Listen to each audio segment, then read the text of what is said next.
Agosto 4. San Juan Vianney, el santo cura de Ars, párroco. Año 1859. Uno de los santos más populares en los últimos tiempos ha sido San Juan Vianney, llamado el santo cura de Ars. En él se ha cumplido lo que dijo San Pablo: Dios ha escogido lo que no vale a los ojos del mundo para confundir a los grandes. Era un campesino de mente rústica, nacido en Dardy, Francia, el 8 de mayo de 1786. Durante su infancia estalló la Revolución Francesa, que persiguió ferozmente a la religión católica, así que él y su familia, para poder asistir a misa, tenían que hacerlo en celebraciones hechas a escondidas, donde los agentes del gobierno no se dieran cuenta, porque había pena de muerte para los que se atrevieran a practicar en público su religión. La primera comunión la hizo Juan María a los 13 años, en una celebración nocturna a escondidas, en un pajar, a donde los campesinos llegaban con bultos de pasto, simulando que iban a alimentar sus ganados, pero el objeto de su viaje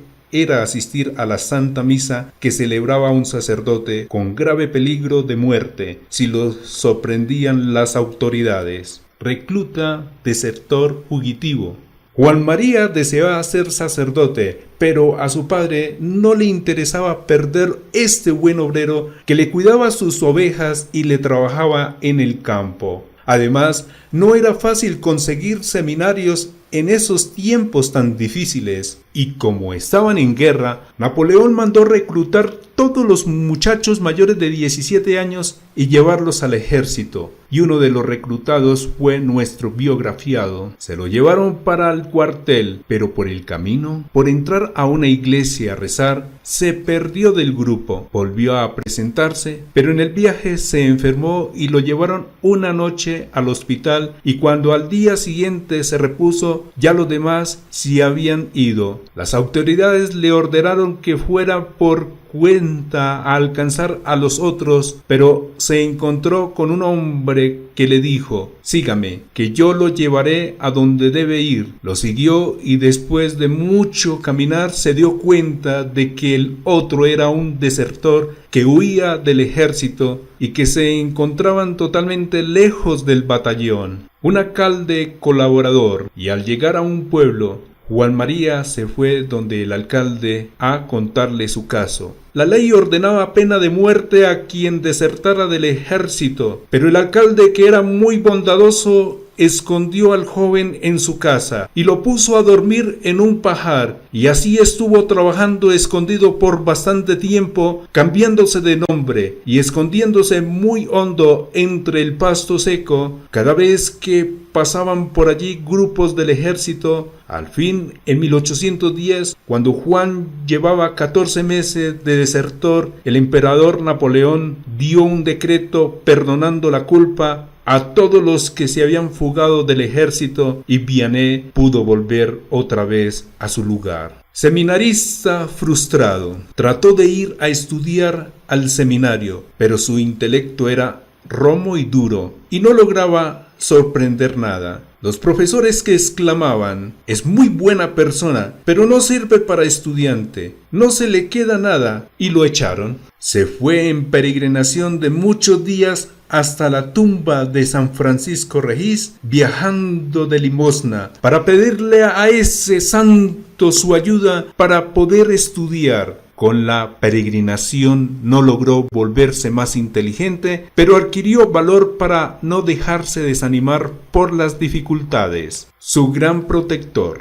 el padre Panley, había fundado por su cuenta un pequeño seminario y allí recibió a Vianney. Al principio el sacerdote se desanimaba al ver que a este pobre muchacho no se le quedaba nada de lo que él le enseñaba, pero su conducta era tan excelente y su criterio y su buena voluntad tan admirables que el buen padre Panley dispuso hacer lo posible y lo imposible por hacerlo llegar al sacerdocio. Ordenación fracasada. Después de prepararlo por 3 años, dándole clases todos los días, el padre Panley lo presentó a exámenes en el seminario. fracaso total. No fue capaz de responder a las preguntas que esos profesores tan sabios le iban haciendo. Resultado, negativa total a que fuera ordenado de sacerdote.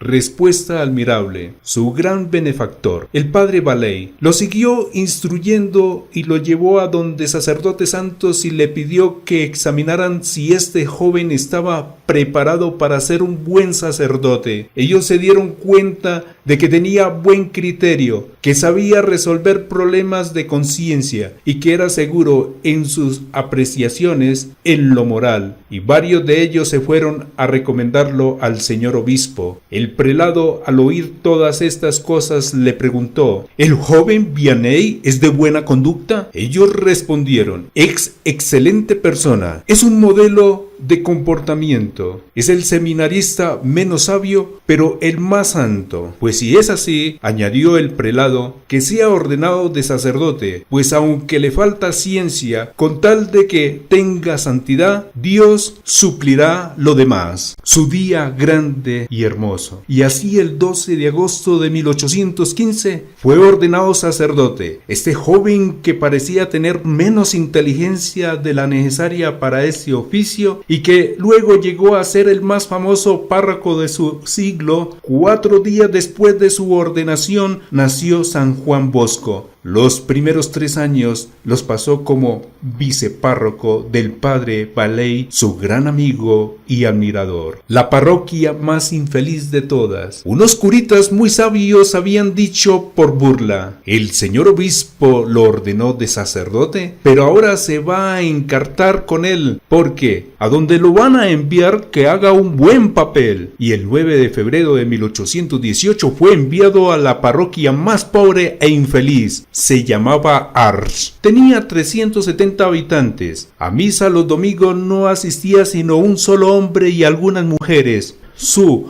antecesor dejó escrito: las gentes de esta parroquia en lo único en que se diferencian de los animales es en que están bautizadas. El pueblucho estaba lleno de cantinas y de bailaderos. Allí estará Juan Vianney de párroco durante 41 años hasta su muerte, y lo transformará todo. Un método bien fuerte para transformar un pueblo. El nuevo cura párroco de Ars se propuso un método triple para cambiar a la gente de su desarrapada parroquia: rezar mucho, sacrificarse lo más posible y hablar fuerte y duro. ¿Que en Ars casi nadie iba a la misa? Pues él reemplazaba esa falta de asistencia, dedicando horas y más horas a la oración ante el Santísimo Sacramento en el altar. ¿Que el pueblo estaba lleno de cantinas y bailaderos? Pues el párroco se dedicó a las más impresionantes penitencias para convertirlos. Durante años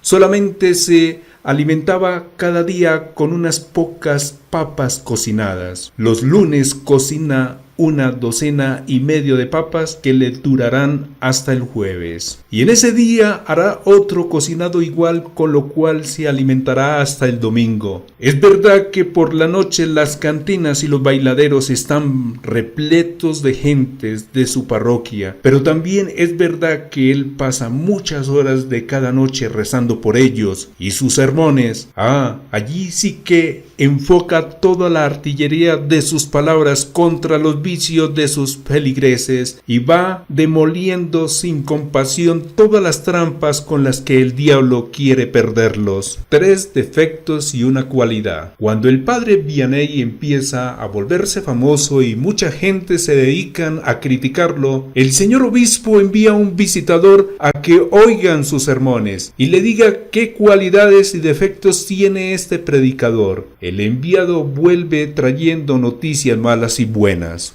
El prelado le pregunta: ¿tiene algún defecto los sermones del padre Vianney? Sí, monseñor, tiene 3 defectos. Primero, son muy largos. Segundo, son muy duros y fuertes. Tercero, siempre habla de los mismos temas: los pecados, los vicios, la muerte, el juicio, el infierno y el cielo. ¿Y tienen también alguna cualidad esos sermones?, pregunta monseñor. Sí, tienen una cualidad, y es que los oyentes se conmueven, se convierten y empiezan una vida más santa de la que estaban llevando antes. El señor obispo, satisfecho, rostro y sonriente exclamó: por esa última cualidad se le puede perdonar al párroco de Ars los otros 3 defectos. Claro está que el padrecito hablaba también mucho de Jesucristo y de la Santísima Virgen. ¿Cómo preparaba sus sermones el cura de Ars? Los primeros años de su sacerdocio duraba 3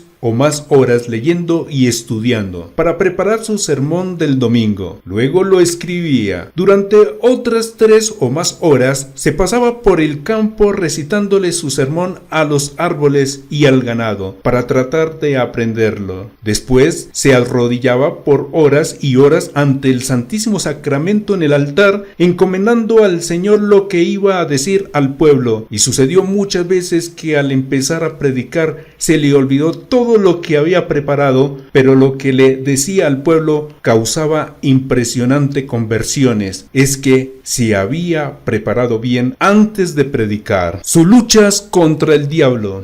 Pocos santos han tenido que entablar luchas tan tremendas contra el demonio como San Juan Vianney. El diablo no podía ocultar su canallada rabia al ver cuántas almas le quitaba este curita tan sencillo, y lo atacaba sin compasión, lo derribaba de la cama y hasta trató de prenderle fuego a su habitación. Lo despertaba con ruidos espantosos. Una vez le gritó: Faldinegro odiado, agradézcale a esa que llaman Virgen María, o si no ya me lo había llevado al abismo. Un día, en una misión en un pueblo, varios sacerdotes jóvenes dijeron que eso de las apariciones del demonio eran puros cuentos del padre Vianney. El párroco los invitó a que fueran a dormir en el dormitorio donde iba a pasar la noche el famoso padrecito. Y cuando empezaron los tremendos ruidos y los espantos diabólicos, salieron todos huyendo en pijama hacia el patio y no se atrevieron a volver a entrar al dormitorio ni a volver a burlarse del santo cura de Ars. Pero él lo tomaba todo con calma y con humor.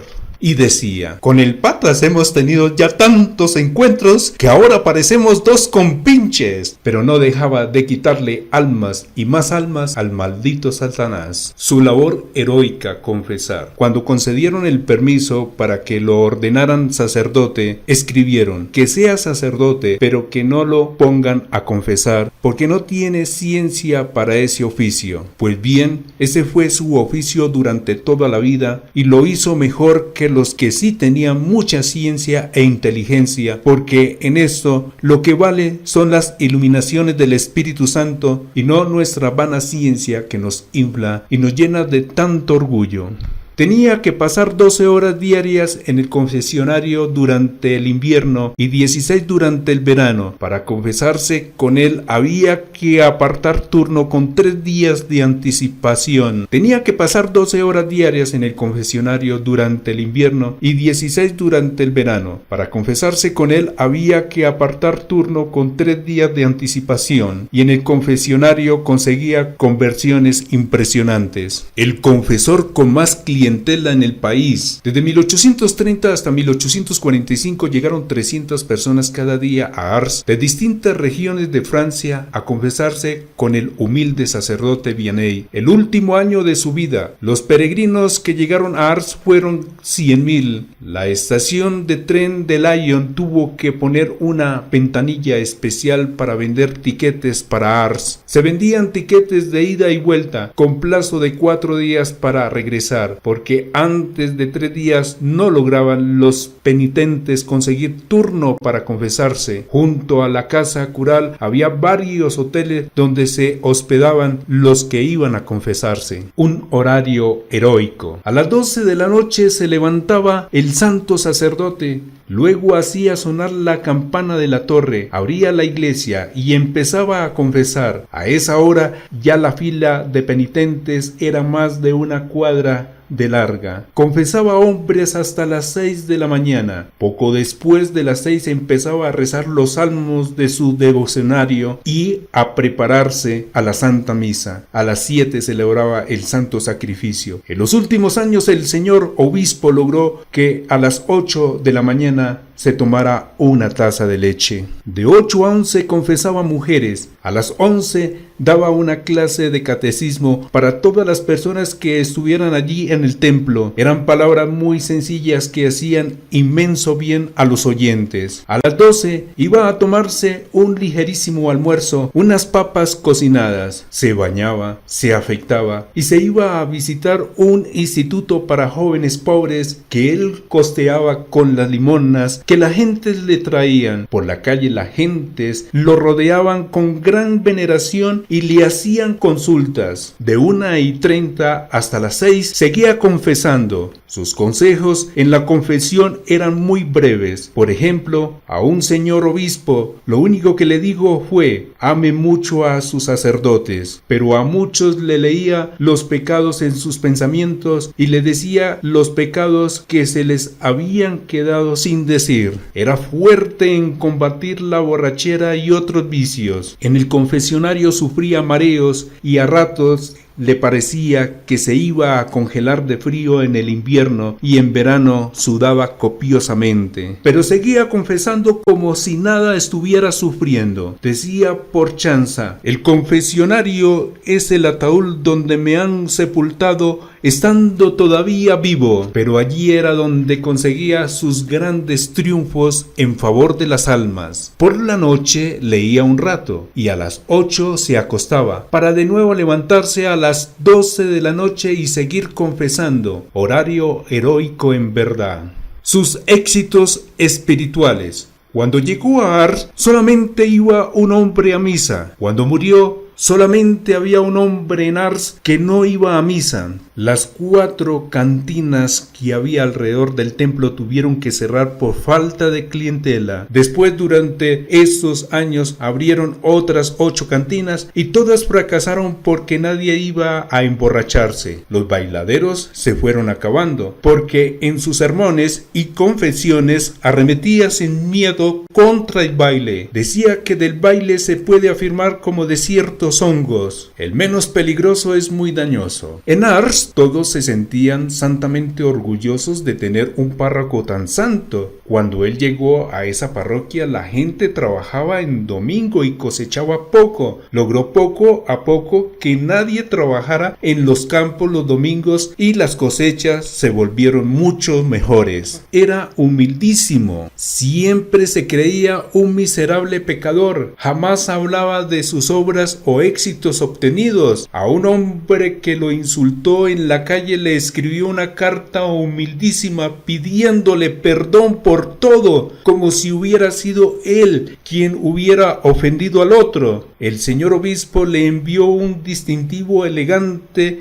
de canónigo y nunca se lo quiso poner. El gobierno nacional le concedió una condecoración y no se la quiso colocar. Decía con humor: es el colmo. El gobierno condecorando a un cobarde que desertó del ejército, y Dios premiaba su humildad con admirables milagros. El 4 de agosto de 1859 pasó a recibir su premio en la eternidad. Santo cura de Ars, pide a Dios que nos envíe siempre buenos párrocos como tú.